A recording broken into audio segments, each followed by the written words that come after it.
And welcome back to the Cover 3 podcast here on CBS Sports. That's Danny Cannell. That's Tom Fornelli. That's Barton Simmons. I'm Chip Patterson. And man, this is fun because like we said yesterday, when we had the Big Ten West win totals, go and download that. You can get it wherever you get your podcasts, talking Apple Podcasts, Spotify, Stitcher, Google Podcasts. But also, like we've been telling you, we are on YouTube. Subscribe to the YouTube channel. It's like the easiest YouTube channel to remember.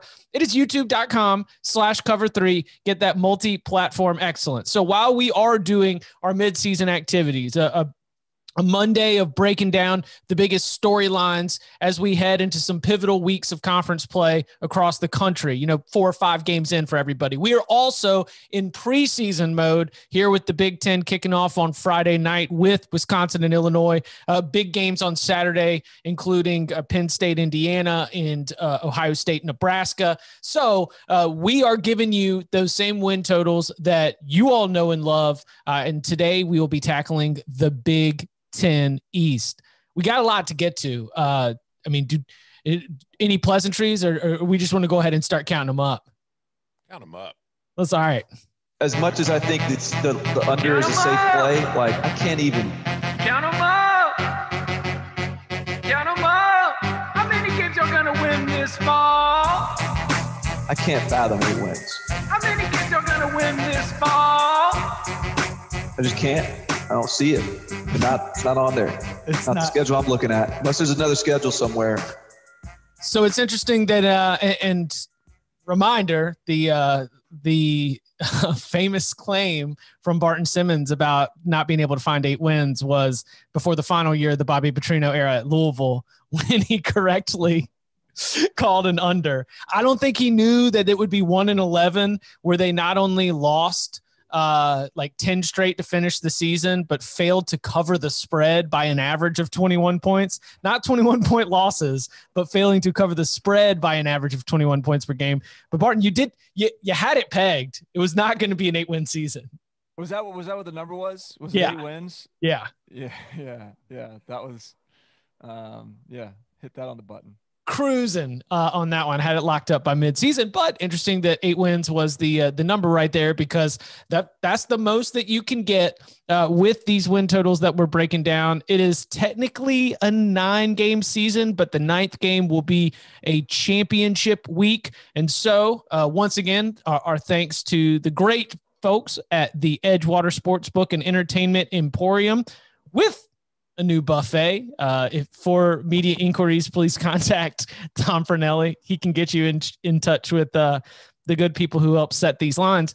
8's the biggest number that you could get. And so we start at the top of the Big Ten East with Ohio State, and the number is set at 7.5. Now we're talking about the most talented Ohio State roster. I mean, like I've been throwing out since the national championship team, and maybe you could go even further back than that if we're just talking about raw talent numbers. But I mean, Justin Fields always was in the picture. Shaun Wade and Wyatt Davis, future NFL draft picks, opted out, opted back in. Boom, talent level goes up. We know Chris Olave is a stud. We know Garrett Wilson could have an explosive season. You got some real veterans on the defensive side, guys like Jonathan Cooper, Tyreek Smith, Zach Harrison could be stepping up as the next great blue chip pass rusher at defensive ends. They're good at linebacker with Pete Warner and Baron Browning. I mean, the schedule is laid out such that we're all going to be talking about one game as we're trying to pick this 7.5. So, Tom, where do you see this Ohio State team potentially being vulnerable, and are you holding it in that high esteem where we're almost treating it like a Clemson in the ACC, or maybe even like an Alabama in the SEC?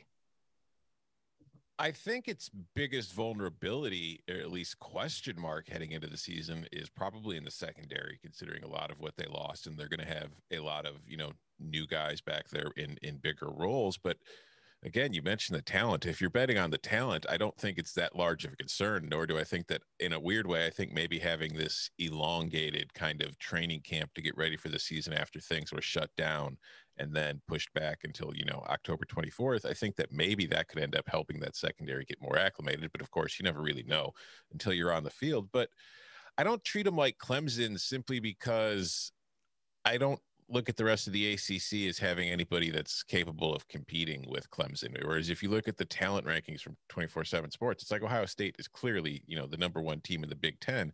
But the gap between it and Penn State, it's significant, but it's not as significant as you see between Clemson and the rest or anybody else in the ACC. So they're not invulnerable. I think they're close to invulnerable. And I think that if you look, especially this year with the latest news, and we'll get to it too, about, Penn State losing Journey Brown, Penn State's lost Micah Parsons, I do think that the gap that was between them has widened a bit during the offseason because Ohio State's pretty much getting everybody back, whereas Penn State has lost a couple of key guys. I think Michigan, there are a lot of question marks about. So I'm going over. And I know that there's always, especially the season like this, there's very much a high risk of losing a game that you're not supposed to lose. And Ohio State tends to be pretty good at losing games they're not supposed to lose at this anyway. But I think that getting Penn State early is a benefit. And then I think after that, they've got Rutgers, Maryland, Indiana, Illinois, Michigan State. Like, those games are probably very winnable, easy games for most Big Ten teams. For Ohio State to get that in a row, those 5 games, that's going to allow them to cruise until they get to the end of the season when they get Michigan State and Michigan back-to-back. And even that Michigan State game on the road, I think it's a trap game simply because it's ahead of the Michigan game. But I don't think that's one where Ohio State really needs to worry that much. So I look at this really as a 2-game season for Ohio State because I think they're winning those other 6. It's going to be at Penn State, which, again, early in the season, I think is a bonus for Ohio State, even if it's in Happy Valley. And then at the end of the year against Michigan. And I feel like if you're playing Michigan, we talked about this, yesterday on the Big Ten West show with the talk in regards to Minnesota. I think this year you want to play Michigan early, especially because they're learning a lot about themselves and they don't have a ton of experience. So while Michigan, I think, will be a better team at the end of the season than it's going to be, this weekend, I still don't think it's a team that's really capable of beating Ohio State. It hasn't shown us it's capable of beating Ohio State at any point in the last few years. And until it happens, it's hard to say it's going to happen. So yeah, there's a very real possibility this team trips up once, maybe even twice in a crazy season like this one. But if I'm betting on 8-0. Yep, 8-0. Oh, you are saying 8-0 with like a question mark after it. I'm saying 8-0 with an exclamation point. I think this is in the same way that we're seeing Alabama be a class above the rest of the SEC. Obviously, Clemson is a class above the rest of the ACC. As competitive and high quality as the play in the Big Ten is, Ohio State is a class above. And it has a quarterback in Justin Fields that is, I think, still very much on this journey at the quarterback position to where, like, last year wasn't the best we've seen of what we're going to see of Justin Fields. I think he's got a chance. He was a Heisman finalist, and he has a chance to be a lot better. And so I think that this team is like, it's kind of scary the way it's put together. So you have Justin Fields, who will be one of the best, a top 2 or 3 player in college football, I expect. You've got a wide receiver room with Chris Olave and Garrett Wilson that are, as I don't think it's Devontae Smith and Jalen Waddle, but it's in the conversation. Like, they are elite wide receivers, and Ohio State just got a flurry of 5-star true freshmen that are going to be able to contribute.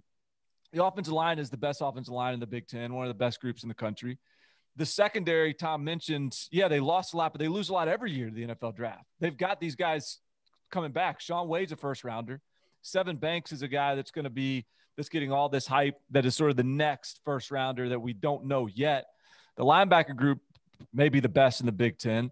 The defensive line, they lost a lot, but you tell me Larry Johnson isn't going to make Zach Harrison like as good a defensive end as there is in college football? He is. I can just, spoil that for you. So I just think this team isn't missing anything. And we talked in the Big Ten West about, I kind of like pitched Nebraska's desire to play as maybe a reason to be optimistic about it. And I agree that a lot of that desire to play was coming from the coaches and the administration.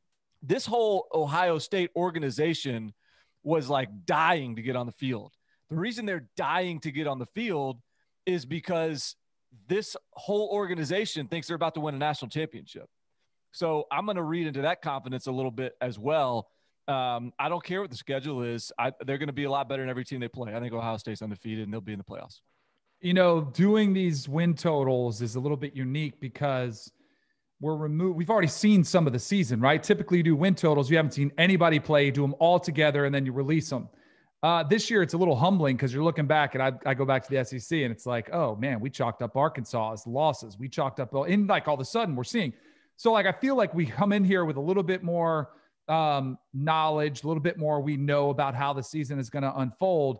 I feel like what we've learned, teams aren't as necessarily great as we thought they were, and some teams aren't necessarily as bad as we thought they were. But there is one thing that remains true. Alabama's still Alabama. Clemson's still Clemson. And guess what? Ohio State is still Ohio State. So I'm rolling with the 8-0 as well.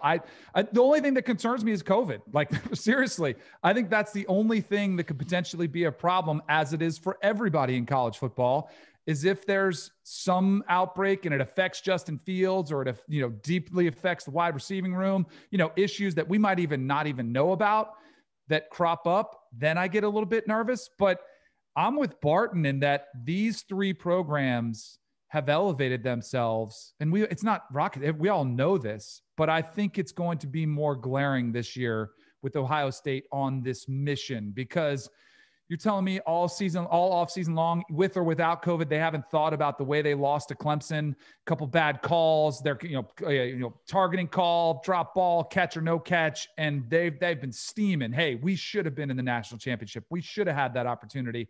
Then you combine that with this team being at the forefront of, we want to come back, we want to play.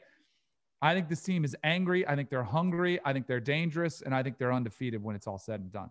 All right, thought experiment. If we had swapped out their cross-division games, because getting Nebraska at home. Undefeated. Yeah, exactly. It doesn't matter. It doesn't matter. I swap it out for Iowa and Minnesota. Same thing. I swap it out for, Wisconsin's just been a bad matchup for Ohio State. But I don't know. I wrote down a principal under. Just the idea that there's a loss. We got a hater in the building, folks. Didn't you write a hater in the building? Didn't you go principal under for Clemson too? Yeah. Are you? Would you stick with that right now at the mid, where we're at with knowing what you know? Are you still on the under for Clemson? No. But Clemson's won 41 out of the last 43 ACC games. Ohio State's, it's got the Iowa game, it's got the Purdue game. I don't know, man. Did you take principal under on Bama? I went over on Bama. Okay. I've been all in on that. I've been on the angry Alabama since March. But I think it's similar. I think you have angry Ohio State. Same motivation, where some of those seasons where they did have an ugly loss to Purdue, everyone was telling them how great they were. They're going to waltz into the national championship game. This year, I think it's different. I think they're motivated.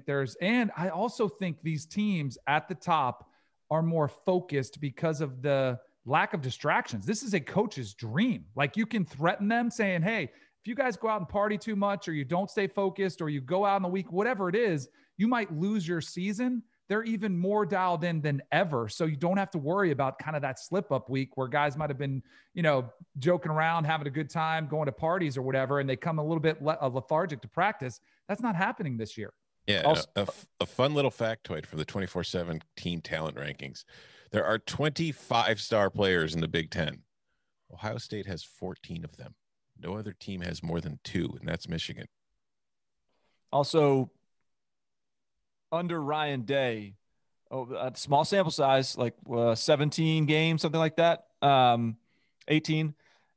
They've not had one of those Purdue games. Yeah. I would make an argument that Ryan Day is a different team under Ryan Day than Urban Meyer. And I think Urban Meyer's approach made them a little vulnerable for those letdowns. And Ryan Day, I think, because of his approach, doesn't grind them quite as much into the dust. That I think they're more, equipped for the week in, week out grind. Say Ryan Day is better than Urban Meyer. Say it. Put your name to it. No, what Barton is saying is that after Texas hires Urban, they're still going to have the occasional letdown game. That's what Barton's saying. I think Texas would love an occasional letdown game in exchange. Instead of every week. Yeah. Count them up. Penn State Nittany Lions, we mentioned no opt back in for Micah Parsons. He will prepare for the NFL draft in 2021. Journey Brown, there is an undisclosed medical condition that was discovered during the offseason, likely to keep him out. So we start to look like, all right, Noah Cain, we've been talking about you for a couple years now. Is this the time when you take a big step forward? The whole room in general is pretty strong. And defensively, you're not without game changers. Shaka Toney ends up becoming that player for Penn State, particularly in the defensive front. I would say that it is – I think we mentioned this as a good part of the conversation when we were doing the hurry up hot seats in the spring, that – the wide receiver position relied heavily on KJ Hamler in 2019, and you've got someone there in Jahan Dotson, where everyone's like, okay, let's see. Now there's about 5 or 6 players behind Dotson who I think, and Barton, you could probably lead the conversation here in terms of who steps up. And it's interesting because Kirk Shiraka, everything that he did at Minnesota and all of the bonus points that he gets for the way that that offense ran, I think Minnesota had a better quarterback and clearly better wide receivers with Tyler Johnson and Rashad Bateman. So you're asking this offensive coordinator that comes in with a lot of, stardust around him to be able to take what I think is a little bit of a downgrade personnel in terms of the passing game, quarterback and wide receivers, and be able to try to have some of that same success. I don't know, but I think Penn State's offense is particularly interesting. I'm kind of giving Brent Pry a pass. I've got a high level of expectation. I know that there were some holes in their defensive profile last year, especially I think on the giving up some 3rd and longs, but I mean, that's just picking nits out here. You look at the schedule, the Iowa is one cross division game. That's going to be at home. And let's see, what's the other one? Oh, Nebraska. That's going to be on the road. Barton, your Penn State Nittany Lions, your close friend, James Franklin, going into this season. We have this over-under win total set at 6.5. How are you looking at the team and how are you looking at the schedule? So I think, first of all, don't do that to me on Coach Franklin, close friend, James Franklin. I'm going to have every Big Ten fan in the country in my mention saying I'm a Penn State homer. He's got a Nittany Lion tattooed on his chest, folks.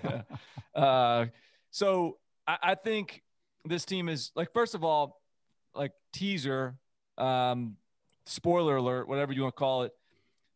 I feel like while the West is just sort of this big jumbled mess of uncertainty, I think the Big Ten East feels very chalky in the way it plays out. I think there's a clear pecking order, and I think Penn State is the clear number 2. I know Michigan is typically very much a contender within that number 2 spot. But I think this is clearly the second best team. I think that they are and I think it probably is. Even if there was some sort of Heisman Trophy type of quarterback that was a step up from Sean Clifford, I still think Ohio State's roster is significantly better, but there's something about the Ohio State-Penn State game and rivalry that allows Penn State to play them really close, really competitive every year. So if there was that quarterback, I might entertain the idea of Penn State beating Ohio State. There isn't, and so I'm not. And so I'm giving Ohio State that game. I think it's the only game that I'm really would even kind of be worried about Ohio State losing. But as you look at this roster, so of note, I think with Kirk Shiraka, as you mentioned, Chip, like he's been very good offensively. He's been very good at accentuating and maximizing ability at the wide receiver position specifically. This has been a position that's been missing at Penn State in a lot of ways. But they do have a lot of depth at tight end. They have a lot of depth at wide receiver. Parker Washington, a true freshman, was listed at the top of the depth chart. Maybe that's a guy that can fill that Hamler role for them. Defensively, I think you're losing Micah Parsons, yes, but in looking at the depth chart, they've got 4 guys listed for the 2 spots at the outside linebacker positions, and 3 of those guys were ranked by us as 5 stars coming out of high school. Now, we could have been just flat out wrong, but I think it gives you an idea about just sort of the talent that's still in that room that has a chance to emerge. There's a true freshman, a redshirt freshman, and sophomore, Brandon Smith. And I just think across the board, like you said, I trust Brent Pry. I trust the way they develop their defense. I trust Dwight Galton, the strength and conditioning program. And so I think this is just a very safe, very trustworthy program, trustworthy team, a tier below Ohio State, but absolutely I think the team that is best equipped to fill that number 2 spot. So I'm at over. I think they go 7-1. I think they're 6-2. I look at them. It's hard for me, and it kind of goes back to the philosophy of it's Ohio State, Clemson, Bama, and everybody else. I think this team will be impacted by the lack of a non-conference schedule. When I was going through the wins, like where are they? I think Chip might be on the same page with me. Like I think this game, this first weekend opener against Indiana is a tough, like, I don't think that's a lock. It's a 6.5 point line. Like, I'm like, man, that could go either way. Ohio State, I think they lose. Maryland, I think they win. Nebraska, I think they win. Iowa and Michigan, both, I would put them as favored, but I can't confidently say, yeah, lock those up. And then Rutgers and Michigan State, yeah, they'll probably win those. So I've got 5 locks and I need to get 2 more wins. It's just a little bit too much of a stretch for me to make. So I'm going to say 6-2. I agree with both of you, oddly enough. I agree with Barton in that I do think that in the Big Ten East, it's going to be chalky. But I also agree with Danny in that Penn State, I think, is going to lose twice at some point this season. I think the Ohio State game is lost. And for me, it comes down to the reason, Barton, that you don't think Penn State can beat Ohio State, and that's the quarterback position. And I talked about it last year. I'm not a big Sean Clifford believer. I don't like him that much. That sounds wrong, but what I'm saying is I just don't think he's a high ceiling kind of quarterback that's going to be able to just help you cruise through the rest of your conference schedule. And I don't think he can help you beat Ohio State. And I just look and see, like, I feel like because of that limited ceiling that they have offensively with him at the quarterback position, they're more likely to trip up against somebody else, despite the talent advantage that they have against most of their opponents at most of their positions. That said, we talked about Shiraka coming in and how he's going to be able to help that offense. I think another thing that should help the Penn State offense this year, and something that's kind of been a problem for them a lot of the time in recent years, is that offensive line. Because when you look at that depth chart that they just released on their offensive line, it goes 3 deep at every position. And of the 15 names on there, only 2 of them aren't juniors or seniors. They finally have a veteran offensive line. So I think that this year of all years, we should see a good Penn State offensive line. And if we don't, that's going to be a problem. But I think that helps raise the floor a little bit. I think 6-2 is an absolute worst case scenario, in all honesty. But I don't think 7-1 happens more often than 6-2. So I've got that Indiana game, Danny, like we were talking about yesterday on CBS Sports HQ. I've got that one as a toss-up. Ohio State, I listed as a toss-up the way I was doing my analysis, though I do think that's, maybe a loss, maybe a win. I don't know. But then it's situational, because since 2000, Penn State has won in Ann Arbor just once. And it was in 2009 when Rich Rod was the head coach at Michigan and Joe Paterno was at Penn State. The last 2 results in the Big House have been 42-7 Michigan and 49-10 Michigan. For whatever reason, Jim Harbaugh against Penn State, until proven otherwise, just seems to be one of those things. I'm not chalking it up as a surefire loss, but when we're trying to pick 6, I think 6-2 is where I landed with at Indiana and at Michigan. Season opener against a feisty team, and then against a squad that for whatever reason has your number at home, plus Ohio State, 3 toss-ups. I'm going to land at 6-2. I'm also going under here. How many games are going to win this fall? The Michigan Wolverines. Not a lot of experience on this team. Defensively, you look at Kwity Paye and Aiden Hutchinson, and, we talked about how this is just going to be interesting. Year 2 with Josh Gaddis and the Joe Milton era. But this is I'm very, very ready for all the Michigan men and women to be comforting themselves with the idea that this is just a warm up for 2021, that this isn't the year that, we're really just trying to take steps towards having a great squad for next season, and next season's going to be the year.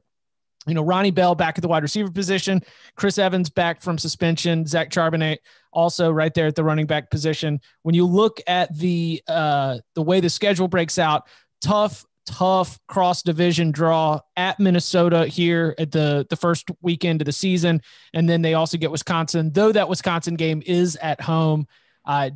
Danny, where are you going here with Michigan? Our over under set by the Edgewater Emporium is 5.5. Are you seeing a 6-2 in the future for the Wolverines? No, I'm not. I would love to be surprised by Michigan on the upside. Like, I feel like this is a team that usually comes in with some expectations. They usually deliver around where we thought. I think this will be that rebuild year. I can't wait to see. Like, I want what I want to see, and I think this is one worthy criticism of Jim Harbaugh, is where's the development of a quarterback that you actually see play to his strengths and you see a quarterback elevate throughout his career. Now, of course, we're getting Joe Milton fresh, Josh Gaddis, offensive coordinator, year 2. There's some continuity there, but what I want to see is some groundwork laid for a quarterback that actually improves throughout the season.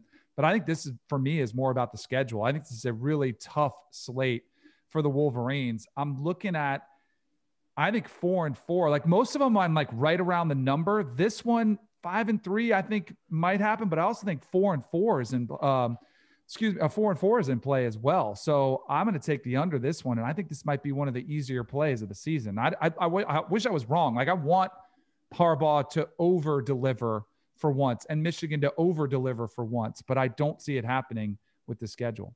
Yeah, I think the very first game of the season is kind of crucial for this win total. Absolutely. Yeah, if on Saturday, if they could beat Minnesota in Minneapolis, all of a sudden I think 6-2 becomes a lot more likely than 5-3 does.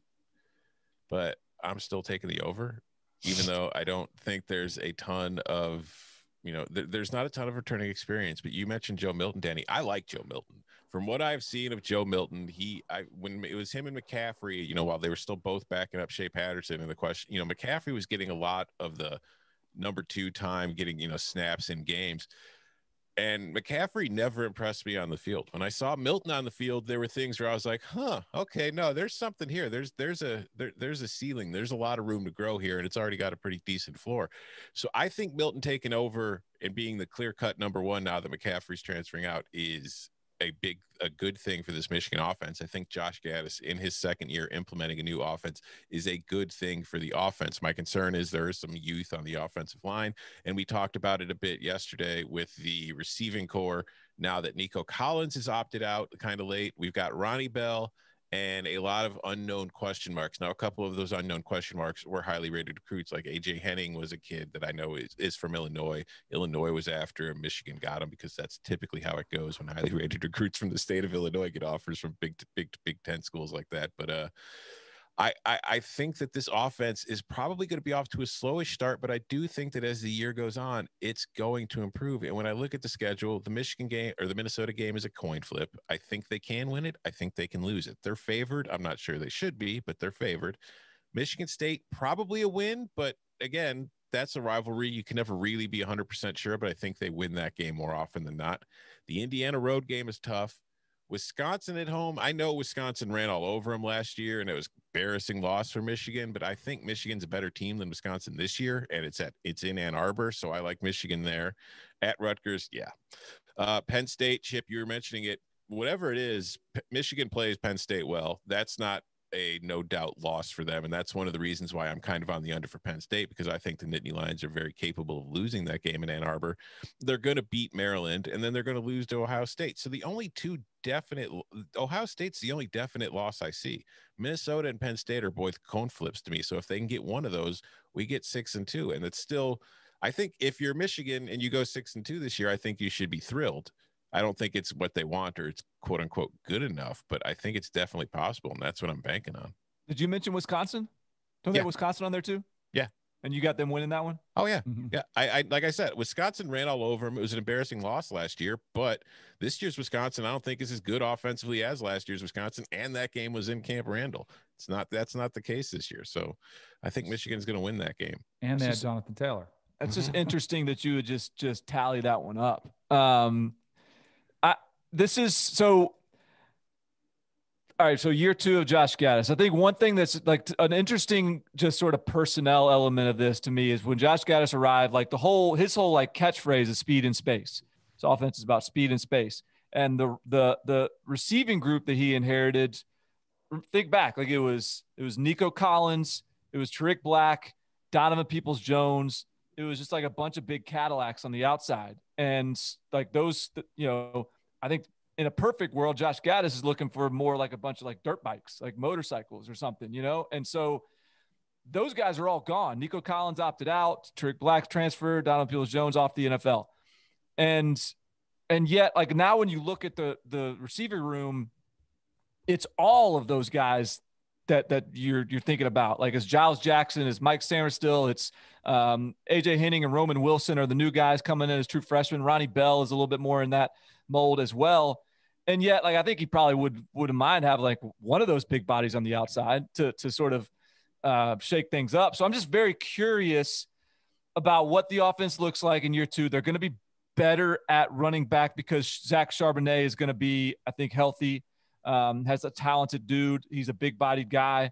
They're going to be talented at quarterback, but Joe Milton is a big, like cannon arm type of dude.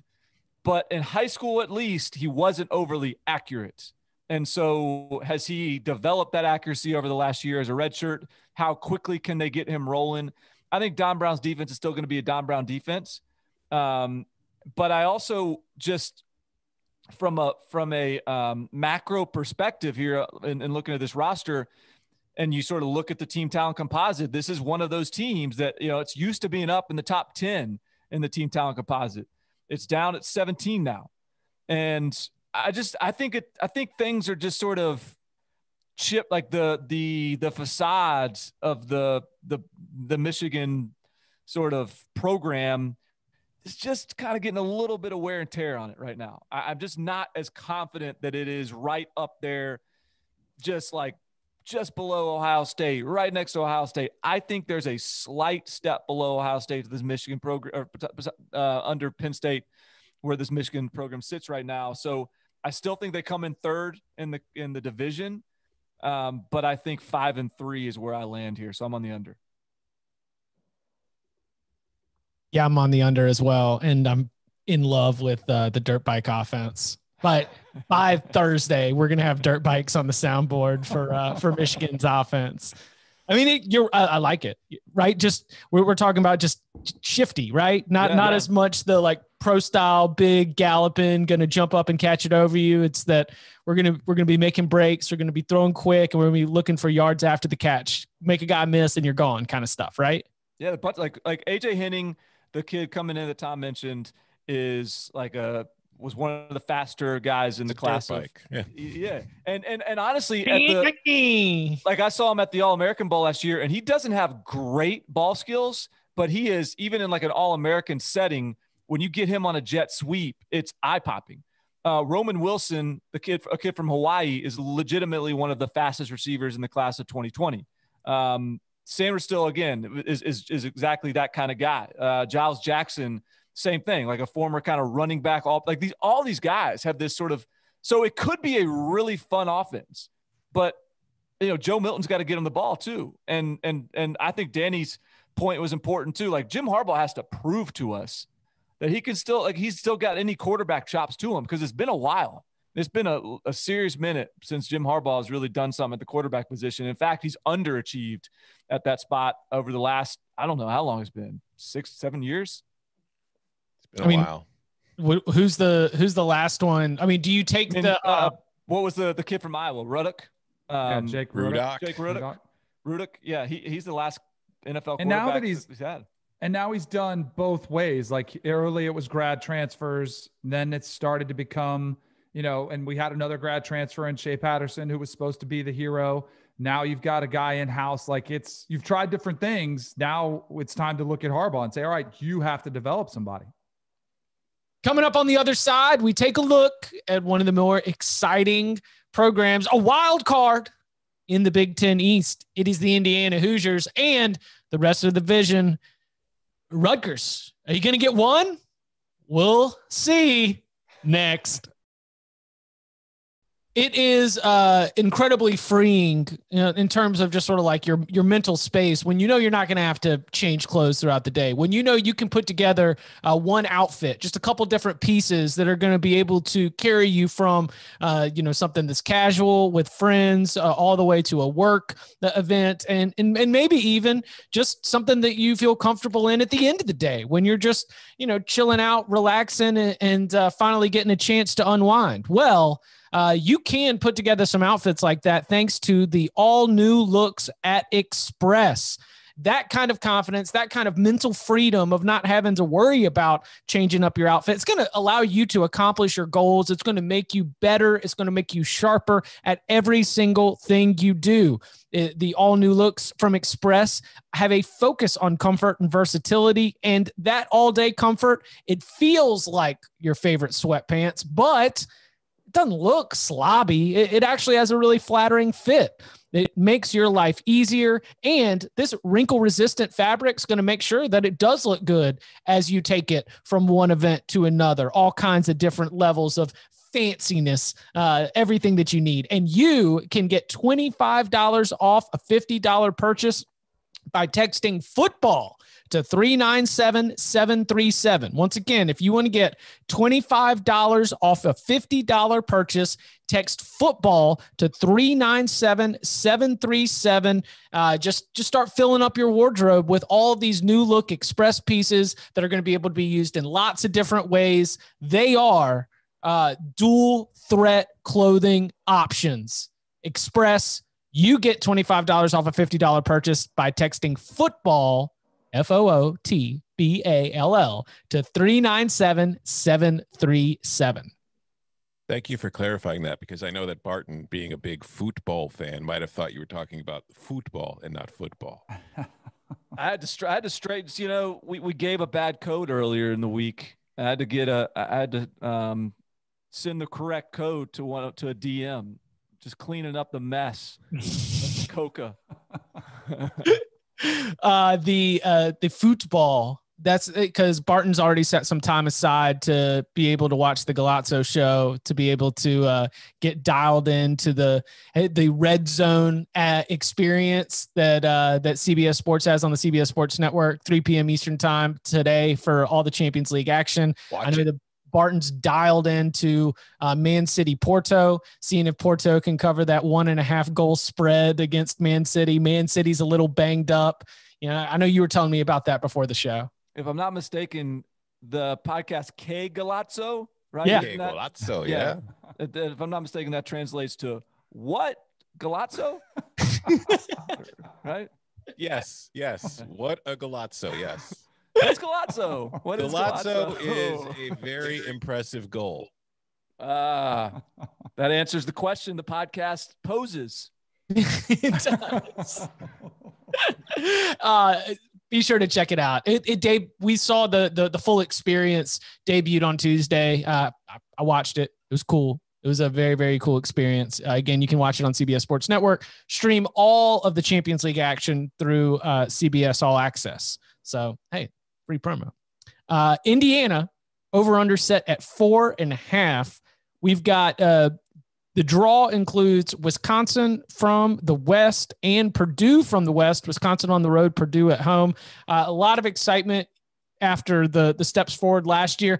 Nearly got to 9-win Indiana. Nearly. A couple of heartbreaking losses ended up leaving them just a couple wins short.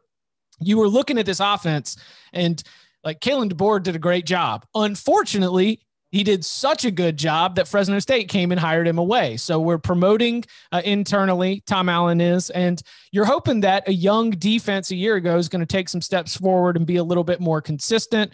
Whop Philor, one of the great wide receivers in the Big Ten, Peyton Hendershot at tight end. This offense, to me, the way I remember it and the way I was breaking it down in my prep is that they were just real efficient. Like, it wasn't one thing that they did outstanding, but Michael Penix does a great job of taking care of the ball, throwing the ball in space, and just sort of making sure that you stay ahead of the chains. The over-under again set at 4.5. Tom, how are you feeling about the Hoosiers? We recently just had to turn in our Big Ten expert picks for the season, and I wrote that Indiana was the most underrated team in the Big Ten. And I think that's true because I think Indiana's biggest problem is geography. It's not football team. It's like you mentioned last year, this team nearly won 9 games. But the problem it faces is that it has to share a division with Ohio State, Penn State, and Michigan. And it's really hard for Indiana to compete with those 3 schools and to beat those 3 schools. Whereas if we took the Hoosiers right now and put them in the West, I think this is a team that's competing with Wisconsin and Minnesota for a division title.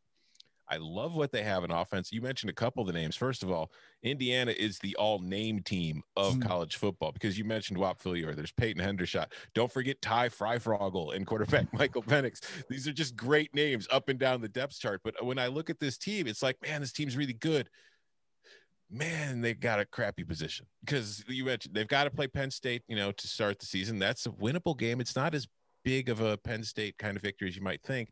Then they get Rutgers on the road, which they should win. But then they get Michigan at home, which they can win, but it's hard to say they're going to win. Michigan State on the road, I think they can win that. Ohio State, they're not going to win. Maryland, they could win. At Wisconsin, more winnable than a lot of people probably think. And then Purdue, I think they're a better team than Purdue this year, although I'm big on Purdue, so I think that's going to be more of a coin flip game. Oh, and rivalry too. Yeah, I mean, that game's just the old Oak and Bucket's on the line, folks. You don't just walk in and take the old Oak and Bucket. You gotta fight for that thing. But I'm going under because I think this is a 4-4 team. And again, it's not a reflection of how I feel about this Indiana squad. It's more a reflection of the situation that it finds itself in. Danny, what you got? So I've gotten to follow this team. I called 2 games in the last 2 years. I was supposed to call this year's game again with Ball State, which was canceled. So I feel like I have a pretty good pulse of this program. I was really high on this team with the job Tom Allen has done. Last year, talking to Kalen DeBoer, was really excited about what the offense got, and they delivered. I think Michael Penix will thrive now. He doesn't have to look over his shoulder. There's been a quarterback battle for a couple years now that's gone on where there hasn't been a certainty. There's been 2 guys that are pretty good, and it's all right, what do we do? Penix had taken over that role last year. Then he got hurt. So it was he lost out on the job because of injury. Now that he's kind of got the freedom, he's got the team, he's the team leader. I feel better about this team, but I'm a little bit more concerned with the loss of Kalen DeBoer. You saw his fingerprints all over that offense. Like you saw him bring a little bit more of an innovative element to that one. Nick Sheridan, they kept in-house, but I'm always kind of curious of guys who are elevated, may not have a ton of experience calling plays. Like he might be awesome. He might be better than Kalen DeBoer, but I don't know yet. And it's really hard to have a pulse. Like in-game adjustments are what separate guys. Like when you know not only the plays you're given, but why you're calling them and what you want to try to expose and when you're going to make certain adjustments. That's what elevates. And I just don't know how that's going to play out. Initially, I had written over. I don't know if you guys see it. I had written over on there. And I was like, hold on, because I had written down locks. I'm like, really? I'm going to lock up 4 wins for Indiana? Like, I was like having a hard time. And they might. I would not be shocked at all if they pulled off the upset of upsets in their opener. But then I wouldn't be surprised at all if they, lost a couple weeks later to Michigan and Michigan State back to back. Like, this team is it's really hard for me to figure out. So for that reason, I can't confidently say take the over. I think 4-4 is probably where they are. I think they'll have a big win in there. Maybe they'll also have a loss, that a game that you kind of live your head scratching, but I just don't trust this team enough. They're exciting. They're fun. I love watching them, but I just don't know if I can take the over. Yeah. I seeded. Oh, go ahead, Chip. I'm going over. Yeah. So I think that they got a favorable, like in my wins. And look, at Rutgers, at Michigan State, Maryland at home, 3 surefire wins in my book. If that Michigan State game in East Lansing is the disappointing game that you're talking about, Danny, like that's one that I could see. But man, the fact that and then loss at Ohio State, but for my toss-ups, Penn State, Michigan, at Wisconsin, Purdue, 3 of your 4 toss-ups are at home. I'm just operating under the idea that out of those 4 toss-ups, with 3 of them being at home, I know the idea of Indiana beating a Penn State and a Michigan in the same season seems wild, but I think that they certainly, in the Purdue game at home, I just keep coming back to 5-3, where out of those 4 toss-ups, the fact they've got 3 of them at home, odds are good that they can get this thing over 500. But I will say that at Michigan State game is the one that you would circle potentially as the big letdown spot. And I mean, look, they could lose all 4 of those toss-ups, but I think those odds are not good. So I'm on over 4.5. Yeah, I'm on over as well. I think this was I've been sort of cramming, as you guys have talked to just make sure I know that I want to go over here, because it's a tough one. I think this is probably one of the tougher ones. I like going into the season. I think in a traditional schedule, I would be more confident on the over than in the schedule that we ended up landing on, because I feel like like the way it played out, there would be a little bit more time for, I remember looking at the schedule and the initial schedule and saying, well, the Penn State game is a bit of a toss up, but if somehow they're able to pull that upset, they could be looking at like, no, who was their first game? It was Wisconsin, I think, previously. If they're able to figure out a way to win that one, they could be like 7-0 heading into the Penn State game in October. And I still think like that team has this sort of potential. I do think, it hurt. Marcelino Ball is out for the season with an ACL. Y'all remember back when Tom Allen was the D coordinator at Ole Miss and had like Sir Darius Bryant and Denzel Kimdichie and these like sawed off little undersized linebackers that just went out and made plays. That's Ball for this defense. And so I'm a little bit discouraged that he's out, but I like all the pieces on offense. Penix, I think, is a stud. They're good at running back. They're good at receiver. I think that they're going to be good on the offensive line. I think Matthew Bedford was a guy that was really good as a true freshman last year at left tackle, or right tackle rather.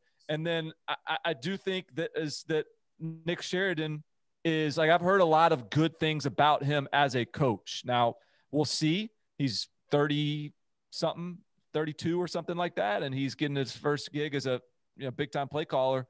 But there are very like positive things being said about him and sort of the coaching community, and so I think that this could be an interesting opportunity to see if he might just be a stud. So I'm sort of just optimistic because I want to believe in it as much as anything else, and so I'm going to go over for Indiana as well. I was your line of thinking, and then I'm just like, can I trust that? Because I want to be optimistic about him too.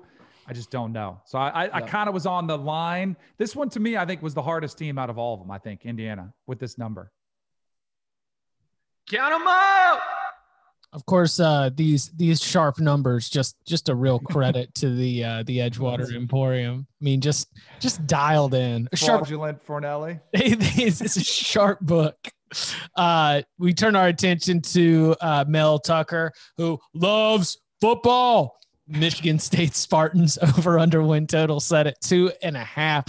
2.5. It is so hard to like mentally reconcile a top 10 program, like top 15 program, if you want to be a little bit more lenient, has really just become a top 40 team over the last little bit. Like last year, certainly, and you're got a little bit of a transition. So I thought that Mel Tucker had a good defensive coordinator hire, getting Scotty Hazelton from Kansas State. He brings Jay Johnson with him from Colorado. From the West, they've got a road trip to Iowa, and they get Northwestern at home. That is, that's not the worst draw that you could get from the Big Ten West, but still, it's hard to look at this roster right now and feel like we are anywhere close to the Rose Bowl of the peak Mark D'Antonio era. So over under set at 2.5. Barton, do you need more time to cram? Or you want to go first on this one? I mean, I might need more time to cram, considering this is a really hard team to peg. This is, I'm not very optimistic about this team. And a lot of it is less about like, oh, like they don't have enough depth at this position, or, oh, like they're, maybe they need a little more speed at receiver, or what, like these sort of minutia. It's more about the broad general challenges that confront a team that loses their coach after signing day, has a new coaching staff come in that doesn't get a spring practice, that didn't have their own recruiting class to work with. And they've got I don't think the quarterback position is one that I really trust. I'd have a hard time figuring out what the identity is. And on top of that, it's not as if, look, we've talked about this before. Mel Tucker might be Nick Saban reincarnate, but there's nothing that indicates that to this point. Like there's nothing. There was 5-7 last year at Colorado? Yeah, he took over a Colorado team that was 5-7 the year before he got there, and they were 5-7 in his only year as head coach there. And this is his only year that he's ever been a head coach. And so I don't know how you look at this team and you're confident on the over. Like maybe there's an angle here, but I don't see it. I see this as a team when you're looking for wins across the conference. I find them at Michigan State in a lot of instances. And so maybe they grit it out and grind it through and win some close games like we're used to seeing out of Michigan State. But I also think another element of play is like so often when a team is terrible and they're 0-for and they're 1-11 and a new coach comes in, you got no choice but to buy in. Like you have no choice but to it's got to be better than what we just had. Let's try to do something new. And this is one of those instances in a coaching change where there's probably a lot of guys in that roster that were still sort of believe in the Mark D'Antonio approach. And so now they've got to figure out a reason to buy into the Mel Tucker approach. I just think there's a lot of things going on here that are just a little bit more abstract that give me pause. So I'm going under. I am also going under, and I am far more confident in it than even you are, Barton, because you mentioned the quarterback position. Like, not even considering the strange circumstances Mel Tucker had to take over the program in like a week or two before everything got shut down. So it's just all that is playing a huge factor in this too. But if we just ignore that and we look at the roster, we've spent a lot of time on this show making fun of like Northwestern's quarterback situation last year. Michigan State's quarterback situation is a shit show too. And I don't know, like Mel Tucker did not release a depth chart, but if you read, like the beat reporters, most of them think that Rocky Lombardi is going to be the team's starting quarterback this year. That is not a good thing if you're Michigan State, because we've seen plenty of Rocky Lombardi over the last 2 years. He's got a 42.9% completion percentage. He's averaging 4.6 yards per attempt, and he's got 5 interceptions to 3 touchdowns. It has not been good. Now, it's not all been his fault either, because Michigan State receivers have done a whole lot of dropping passes in the last few years. But the biggest concern, besides the quarterback position to me, is that offensive line sucked last year. They ranked 126th in line yards last season. That's like, bottom of a group of 5 territory, not a Big Ten team territory. Big Ten offensive lines aren't supposed to be as bad as Michigan State's offensive line was. So Mel Tucker stepping into a situation where he has a lot of work to do.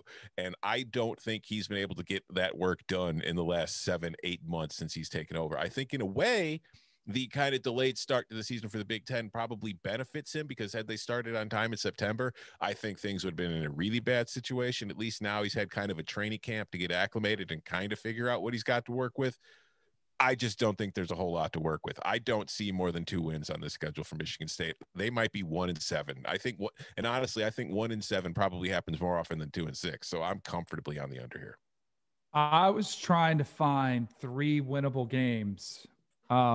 And struggling to find out where they would come. I was trying to find 2 winnable games, and I think the 2 winnable are kind of toss-ups. Yeah, they should beat Rutgers. We have no idea what we're going to get from Rutgers. They should win that game. Maryland, we're going to do them a little bit. That's not a lock.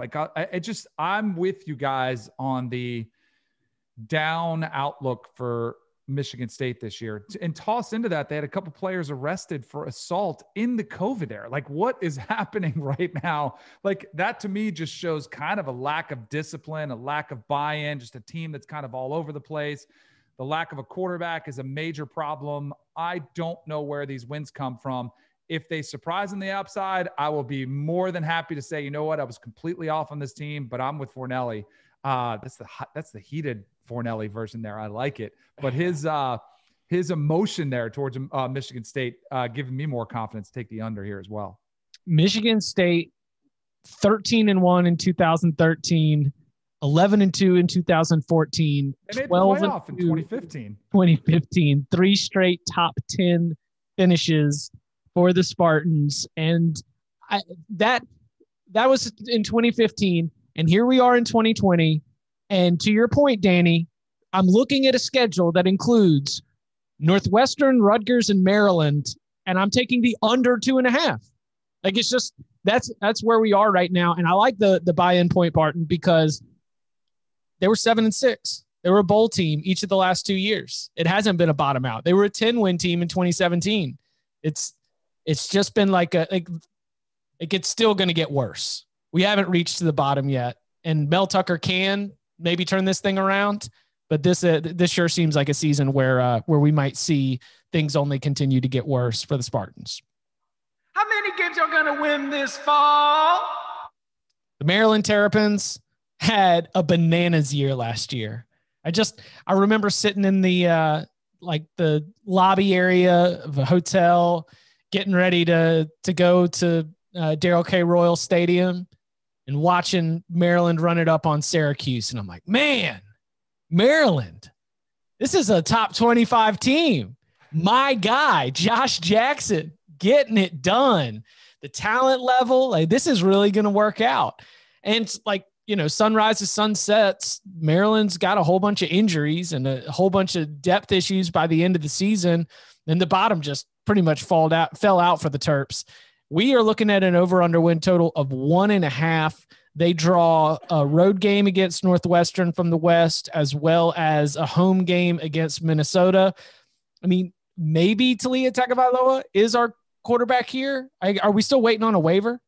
No. The waiver's cleared. They're waiting on to see if he wins the job, right? The depth chart has an or with Lance Legendre, but I think the expectation in around that program is that Talia will be the starter.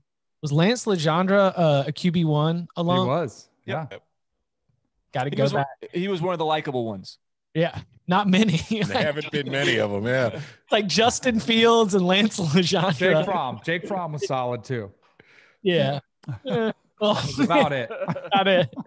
So 1.5 is the total here for Maryland. Maryland does deal with some of those same issues where you look at the roster and you see a couple players that you like, but then you break down a schedule and you've still got to go out there and you got to play Penn State. You got to play Ohio State. You got to play Michigan. You got to play Minnesota this year. Hard to find wins. But do you think that there are 2 of them for this Terps team? I'll go. I think so. As we get to the bottom of this Big Ten East pecking order, to recap, Ohio State 1, Penn State 2, Michigan 3, Indiana 4. Michigan State is the next up in the win total. I have Maryland as 5th. That puts them in my pecking order at 2 and 6. I've got them with the over.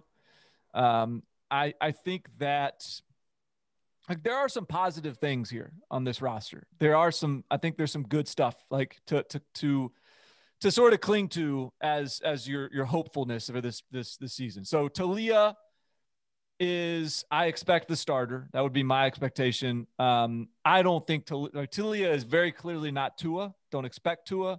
You're not going to get Tua, but he is an accurate passer. He is someone that's got a good feel for the position. I think he is someone that gives them competence at the quarterback position. I think they have experience at running back, not quite the big play ability as they've had, but they've got some guys that can do it, and they've got some guys that can sort of carry the load. The receiver position is actually really good.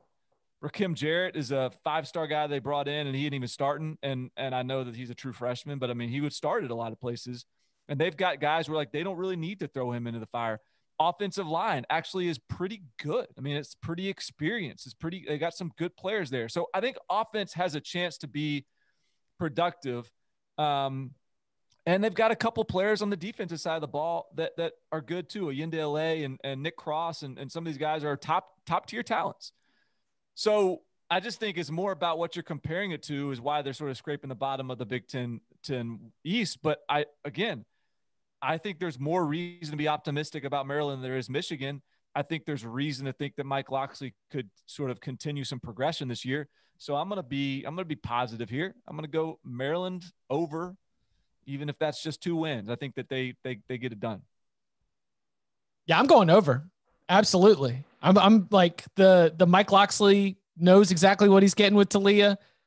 Mind meld. They can get it done. Things have got to turn for the Terps in terms of injury luck at some point. And so I've got 0 certified wins. Like if everything goes against Maryland here, they could go 0-8. I've got 5 losses: Minnesota, Penn State, Ohio State, Indiana, Michigan. But I do think there are 3 toss-ups, including Michigan State and Rutgers, and then that road trip to Northwestern, Michigan State and Rutgers at home. Maybe it's there. I think they can get 2 out of those 3 toss-ups. I'm also on the over. This was a very difficult one for me. This is like the one team where it's like I couldn't really figure out what to expect from them going into the season. I think that when I look at it, you two are like pessimist or optimistic. So I guess I'll take a more pessimistic approach because I do have them going over, but it wasn't really a decision of confidence or, any real belief in it as much as it was kind of just like a, well, they'll probably get 2 wins. Maybe. I think there's a decent chance they will, because I do have some legitimate concerns because going back to the team talent rankings, this is a Maryland team that for most of the last decade, since it's really joined the Big Ten, it was always, we would talk about how this is a really talented team. They're actually based on our talent rankings, they're the 4th most talented team in the conference behind the 3 teams that they have to deal with. If they were in, a different division, things might be different. Well, they're kind of falling in those rankings. Like this year, they're 6th behind Nebraska and Wisconsin. So the talent level seems to have dropped off.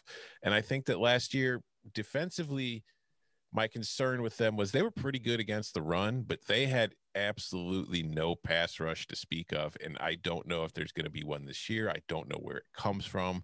So defensively, I don't have the highest of hopes for this team. Offensively, I think they have to be a little better at the QB position, and maybe, Talia will be that guy.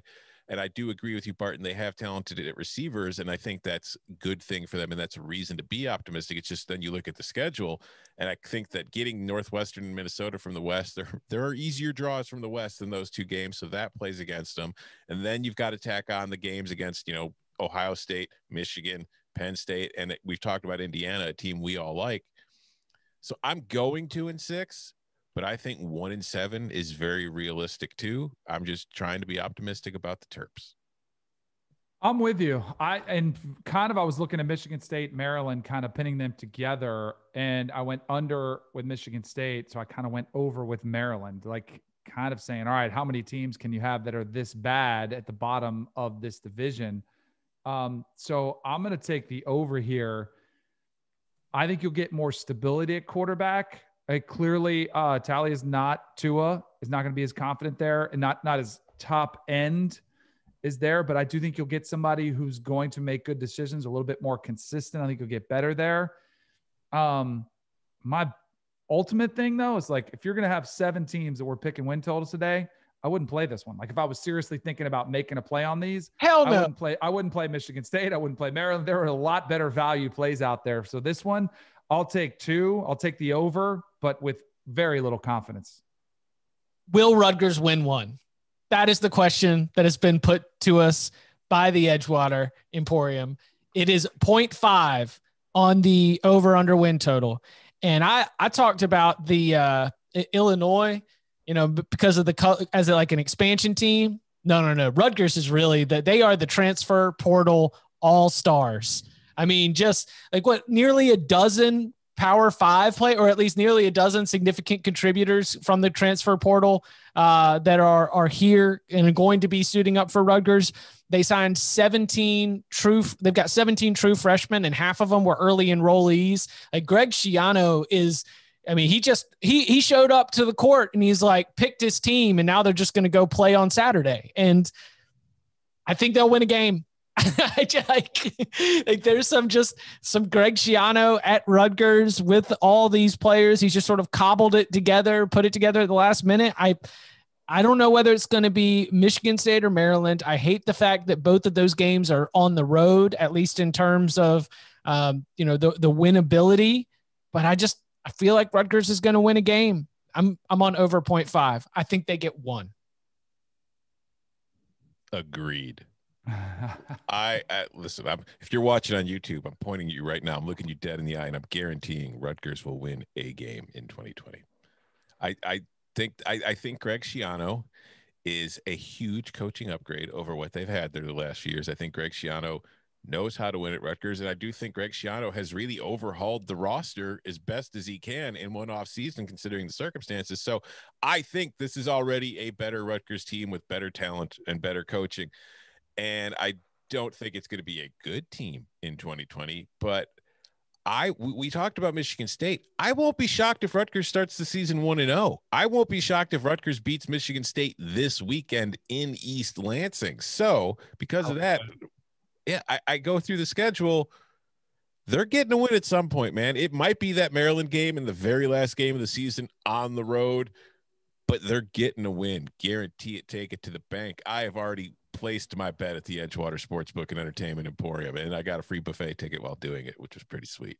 I'm with you. Principal over, whatever you want to call it. I'm taking it. I think there's a win on there somewhere. Maybe I'm falling in love with some of the storylines out of the SEC. Arkansas was so bad. They've been the surprise. Maybe Greg Schiano, New Jersey's own Greg Schiano, coming back to his old stomping grounds. Like him or not, I didn't love working with him. I covered him a couple times. I didn't like the distrust that he displayed for the media. He's kind of squirrely, just hard to get information out of. I didn't love when I covered him. He's a unique personality, but I do think he knows how to win at a place like Rutgers, and he's proven that. And I think it's a good hire. Like, I think and by the way, you guys have all been on my radio show in the morning with McElroy on Sirius. We've got a caller from New Jersey that just trashes Chris Ash. It's like he derailed the program. And Fornelli alluded to it. Tom alluded to it too. It was as bad as it could get. Now maybe they get an ounce of coaching that's just a little bit better, and it's probably significantly better. That matters. So I'm going to take the over. I think they get a win easy. God bless you guys. Look at you guys. Just a bunch of young pups just brimming with optimism. What a happy day this is on this Wednesday morning. Do you guys not remember what this team did last year? Can I just, like, not to be like this pessimistic guy, like I'm happy that the three of you are just all sunshine and roses today. But let me just read out these scores: 30-0, 52-0, 48-7, 35-0, 42-7, 38-10, 56-21, 27-0, and 27-6. They weren't even sniffing competitive in the Big Ten last year. Like, weren't even in the ballpark. Like, it's like, it might, like, they were one of the worst teams in college football. Forget Power 5. They were just one of the worst teams in college football. FBS college football. They go to FCS. They weren't even making the playoffs. This was not a good team. And you guys think they get a couple transfers in and suddenly they're going to go start winning the Big Ten games. I'm sorry. I'm not there. I'm not there with it. And by the way, I looked at the depth chart, and so they've released a depth chart. And so props to Greg Schiano. Maybe he's finding a little more trust in the media because he's releasing depth charts. Maybe that's a bad thing. I don't know. But if you take a gander at their depth chart, it appears that he's playing the best players, but they're not the biggest players. Their defensive interior, for example, this is the way it runs here. It is 296. They got that. He's a big boy. Michael Dwumfor from Michigan, who started like 4 games over his career at Michigan. Then they got a 274-pounder who's another transfer from Minnesota. And then they got 265-pounder and 265-pounder. Those are the 4 defensive interior guys starting for Rutgers right now, or on the depth chart for Rutgers. They're athletic. They're mobile. That's an average of 281 pounds for their defensive tackles. Just as a comparison, another team that runs a 4-man even front, Penn State, their defensive tackles average 310 pounds. This is we don't need them. We're to beat not Penn picking State. them to win the conference. We're picking them to win a game. I'm just saying that's what they're going up against. I'm happy to go try to look up another one. I just had to do the math real quick, and Penn State has to release their depth chart. Any way you cut the math, whether you're talking about the size of their offensive line, the size of their defensive line, the margin of loss last year, whatever numbers you guys want me to run, it all comes out on the under here. So I applaud you. You're all bright-eyed and bushy-tailed, but I am going under the total. I can't believe that we're sitting here in 2020 and Barton is body shaming the Rutgers defensive line on the Cover 3 podcast. What does Chip say? What do we talk about all the time? We say lose big, lose small, win big. They only got to win a game, though. They lost big. They lost as big as anyone. And look, you know Arkansas lost 45-19 Western Kentucky last year. Wrong example. 20. They were 0 for 20 against SEC opponents. Listen, I'm gonna show some humility they were here. Bigger. I'm gonna show some humility here, and I'm gonna own up to me making a bad call. Remember when I was at the Edgewater Sportsbook and Emporium, we were all sitting around the Edgewater buffet, and I saw the number go up for Kansas. It was 0.5, and I said, I'm going to run to the window. I'm going to take Kansas over. Well, I'm not feeling too good about that ticket I'm holding right now for that Kansas over. That's the comparison to make for this Rutgers team. It's just not time to go on the over for this team. Not yet. I will say one concern I do have is, you mentioned they released the depth chart. Now on the depth chart, it says at quarterback, Art Sikowski or Noah Vidral. So it's like, wait. Vidral hasn't been impressive enough in camp to wrestle that away from Sikowski for sure. That's a concern to me. I was just about to say that I won't tear my ticket up, but I will be very concerned and maybe hide it under my tray of crab legs if Art Sikowski is the starting quarterback for game 1 against Michigan State. I don't know if we get it there, but I mean, daggum, they gotta win one. They gotta win one. And I do think, going back to like the Arkansas comparison, I do think there is something to say for believing in your coach. Yes. And I got a certain sense from that Rutgers team last year that they kind of just gave up and quit because they didn't believe in anything that was happening. Now, maybe that's just me reading the body language wrong or the situation wrong. But I think having Greg Schiano come in and his approach to that team will make enough of a difference for them to get just one win. That's all we need. I agree with that. And hey, if they do that, then I'll tip my cap to y'all. But what I think is that Greg Schiano will make a significant difference and have a tremendous impact and be a huge upgrade and be a good hire. And the way we'll know that is because they're not losing by 35 points a game anymore. They're losing by, they get a couple, or they lose by 12. Good professional losses. That's Tom Fornelli. You can follow him on Twitter at Tom Fornelli. That's Barton Simmons. You can follow him at Barton Simmons. That's Danny Cannell. You can follow him at Danny Cannell. You can follow me at Chip_Patterson. We will be back with our locks for the weekend on Thursday. So make sure that you subscribe wherever you get your podcasts, whether that's Apple, whether that's Spotify, whether that's Google, Stitcher, any of it. We're there. And we're also on YouTube so that you can watch us. YouTube.com/Cover3. Gentlemen, thank you very much. Thank you.